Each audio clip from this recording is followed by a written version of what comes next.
Welcome to my channel. কেমন আছেন আপনারা? আশা করছি অনেক অনেক ভালো আছেন। আমি আপনাদের দোয়ায় অনেক ভালো আছি। আজকে বানিয়েছিলাম মাটির চুলোয় চিকেন আলু কষা। তো না টেনে ভিডিওটা পুরোটা দেখবেন, আশা করছি ভালো লাগবে। মাটির চুলোয় রান্নার স্বাদ সম্পূর্ণ আলাদা হয়। তো দেখে নিন আমি কেমনভাবে বানাচ্ছি। খুবই কম সময়ের মধ্যে বানাবো আর টেস্টও আসবে খুব সুন্দর।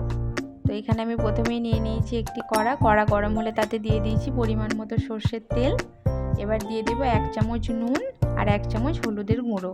এখানে আমাদের ছিল 1.5 কিলো চিকেন, সেই অনুযায়ী আমি আলুও নিয়ে নিয়েছি। আলুগুলো কেটে পরিষ্কার করে ধুয়ে এবার খুব ভালো করে লাল লাল করে ভেজে নেব আলুগুলো।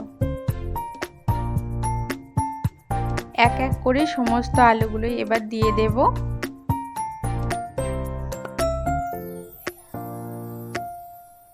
দেখুন আমি আলুগুলো দিয়ে দিয়েছি। এবার খুব সুন্দর করে ভেজে নেব আলুগুলো।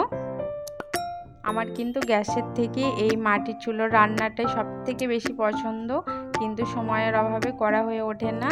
তাই যখনই টাইম পাবো অবশ্যই আপনাদের এখানে মাটির চুলায় রান্না করে দেখাবো। দেখুন আমার আলুগুলো ভাজা কমপ্লিট হয়ে গেছে। এবার আমি একটা একটা করে তুলে নেব আলুগুলো।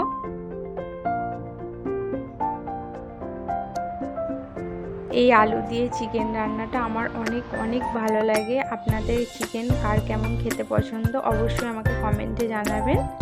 দেখুন কথা বলতে বলতে আমার আলুগুলো তোলা হয়ে গেছে।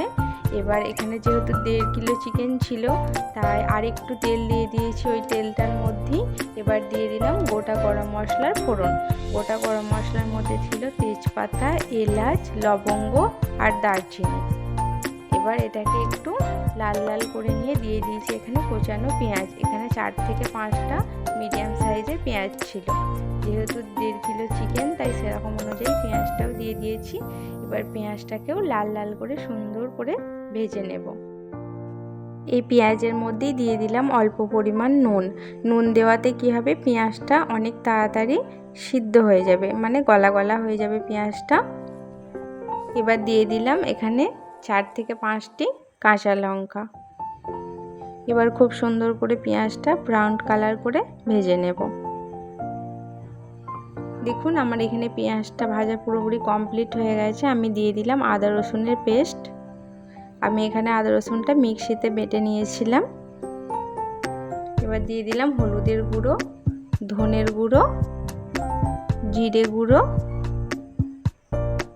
লঙ্কা গুঁড়ো, কাশ্মীরি লঙ্কার গুঁড়ো।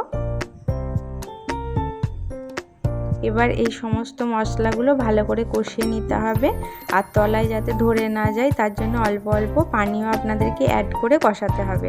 যতক্ষণ না তেল ছাড়ছে ততক্ষণ মশলাটাকে আমরা কষিয়ে নেব খুব সুন্দরভাবে। রান্না পুরোপুরি নির্ভর করছে এই মশলা কষানোটার উপরে, তাই বেশি করে খেয়াল রাখবেন যাতে মশলাটা খুব সুন্দর করে কষানো হয়। তাড়াহুড়ো করে মশলা কষালে কিন্তু একদমই রান্নাটা ভালো হবে না। দেখুন আমার মশলা খুব ভালো করে কষানো হয়ে গেছে।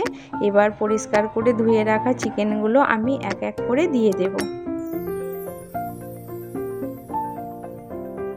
আলুটা এখন দেব না, যেহেতু আলুটা আমরা আগে ভেজে নিয়েছিলাম, তাই আলুটা অনেকটাই সিদ্ধ হয়ে আছে। আলুটা পরে অ্যাড করব, নাহলে কিন্তু আলুগুলো গলে যাবে, একদমই ভালো হবে না খেতে।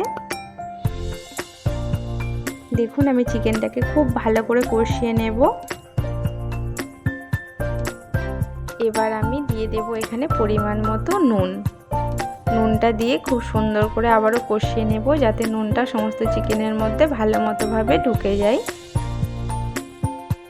এই সামনে আসছে শীত, আর 1 জানুয়ারি থেকে তো আমাদের বাঙালিদের শুরু হয়ে যাবে পিকনিক করা, আর তাদের মেনুতে এই চিকেন থাকবেই থাকবে।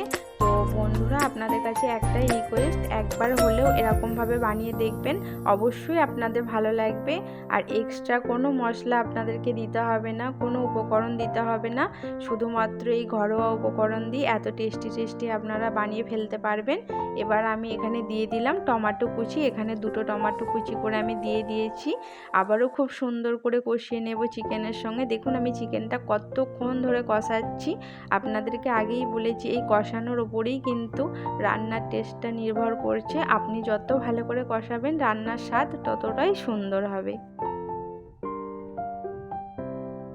এর মাঝে কিন্তু আমি মাঝে মাঝে পানি অ্যাড করেছি, নাহলে কিন্তু তলায় ধরে যাবে।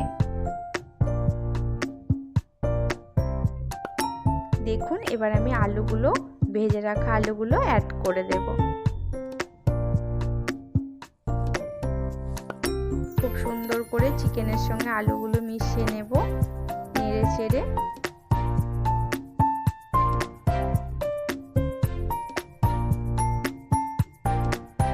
দেখুন কষাতে কষাতে কালারটা এত সুন্দর চলে এসেছে, মনে হচ্ছিল এখনই এক পিস তুলে খেয়ে নিই,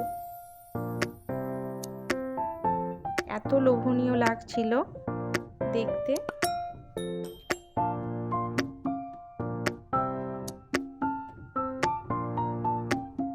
এখানে আমার কষানো পুরোপুরি কমপ্লিট হয়ে গেছে। এবার আমি পরিমাণ মতো পানি অ্যাড করে দেব। চিকেনটা সিদ্ধ হতে আর আলুটাও কিছুটা সিদ্ধ হয়েই ছিল, তো সেরকম পরিমাণ মতো আমি পানি অ্যাড করে দিয়েছি।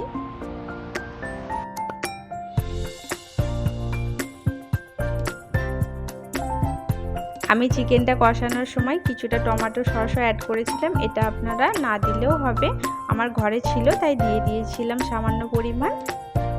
দেখুন আমি এবার নুনটা দেখে আর একটু নুন দিয়ে দিয়েছি। এবার দিয়ে দেব ধনেপাতা কুচি করে রাখা। এই ধনেপাতাটা দিলে কি হবে, এই চিকেনের স্বাদটা দ্বিগুণ হয়ে যাবে, আরও ভালো লাগবে খেতে। দেখুন আমার চিকেন আলু পুরোপুরি রেডি হয়ে গেছে।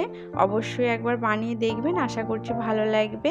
আর যদি আমার রেসিপি আপনাদের ভালো লাগে তাহলে অবশ্যই আমার চ্যানেলটি সাবস্ক্রাইব করে নিয়ে বেল আইকনটি প্রেস করে দেবেন, যাতে সবার প্রথমে আমার ভিডিও আপনার কাছে পৌঁছে যায়। সঙ্গে লাইক কমেন্ট শেয়ার করতেও ভুলবেন না। ভালো থাকবেন, সুস্থ থাকবেন, আল্লাহ হাফেজ।